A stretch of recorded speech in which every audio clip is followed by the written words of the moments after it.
Everyone, this is Saumya Srivastava. Welcome back to our channel constitute law. आज इस video में हम बात करेंगे सेक्शन 30 की, जो कि आप जनरल एक्सेप्शन है, आप सबको पता है। सेक्शन 25 से लेकर 30 तक आपका जनरल एक्सेप्शन फॉल करता है, ठीक है। General exception as a consent, ठीक है। तो सेक्शन क्या कह रहा है? This is the last section of a consent as a general difference.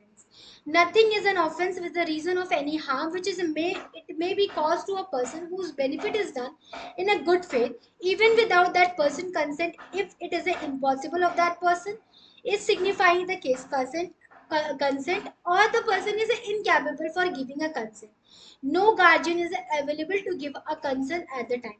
यहाँ तक पहले इस चीज को समझते हैं कि कैसे ये सेक्शन ये कह रहा है कि वो कोई ऑफेंस नहीं है। किसी ने अगर ऐसा एक्ट किया है, डुवेर किया है, डुवेर का मतलब क्या है?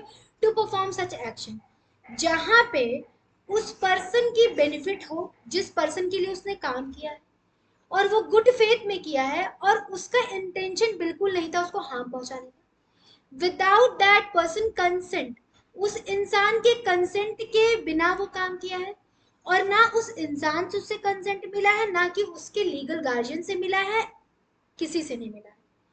क्यों नहीं मिला है? क्योंकि वहां पे गार्जियन अवेलेबल नहीं थे, या तो इम्पॉसिबल था ऑब्टेन करना कंसेंट। तो वहां पे अगर उससे कुछ होता है तो वो कोई ऑफेंस नहीं बनता है। ये सेक्शन सिर्फ इतना कह रहा है, ये पहले लाइन था। बट इसका लाभ आता है प्रोवाइजो। प्रोवाइजो का मतलब क्या होता है? एक्सेप्शन। क्या अगर ऐसी कंडीशन होगी तो ऑफेंस बन जाएगा।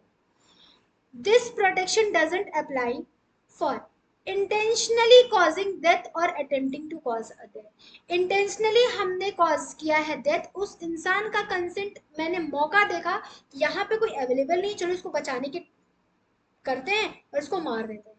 तो यहाँ पे क्या है? आपका इंटेंशन है। Doing anything likely to cause a death, आप कोई ऐसा हर करते हो जिससे उसकी जान चली जाए।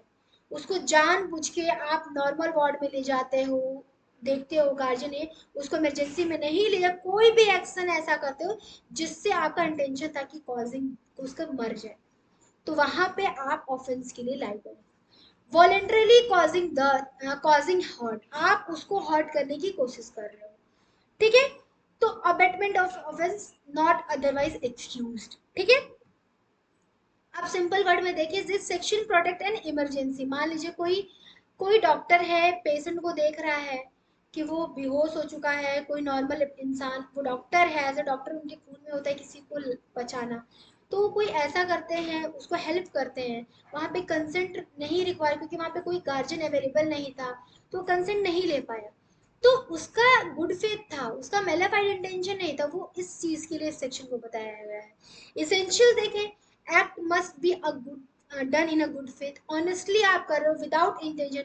हम जानबूझ के उस पेशेंट को बचाने की कोशिश, लेकिन उससे तो हमारा बदला लेने का इरादा था। वो मेरे को बहुत कभी हमारी दुश्मनी थी, कभी कॉन्ट्रैक्ट किए थे, उनने उनने ब्रीच ऑफ कॉन्ट्रैक्ट कर दिया था। तो उस केस में देखा जाएगा कि आपका इंटेंशन क्या है। इंटेंशन, कोर्ट जब भी कोई केस आता है कोर्ट के सामने, तो वो देखती है कि इंटेंशन क्या था, उस चीज को प्रूव करना होता है। The act must be for the benefit of the person.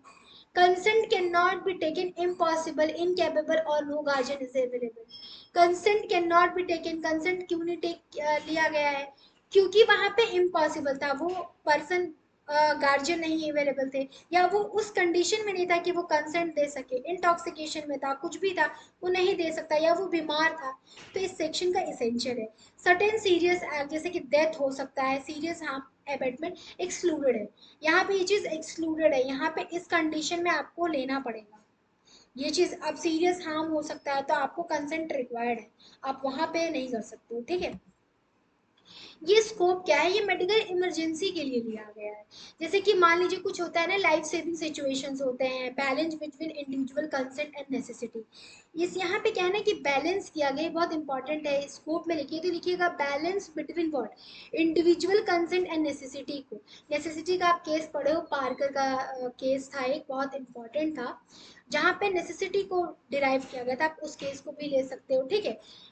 मान लीजिए कि इंडिविजुअल के कंसेंट को भी इम्पोर्टेंट दिया गया है और नेसेसिटी को भी। अगर हम बैलेंस इंडिविजुअल को कंसेंट को इम्पोर्टेंट रखेंगे तो यहाँ पे किसी व्यक्ति की जान चली सकती है, क्योंकि हम कंसेंट लेने में वो इंसान मर जाए तो दोनों को बैलेंस किया गया है, ठीक है। तो ये इसलिए स्कोप इसका ये है। पर्सन अनकॉन्शियस आफ्टर एक्सीडेंट, मान लीजिए किसी का एक्सीडेंट हुआ, वो एकदम अनकॉन्शियस है, तो वहां पे क्या आपको जरूरी है कि आप उसके गार्जियन को पहले बुलाओ?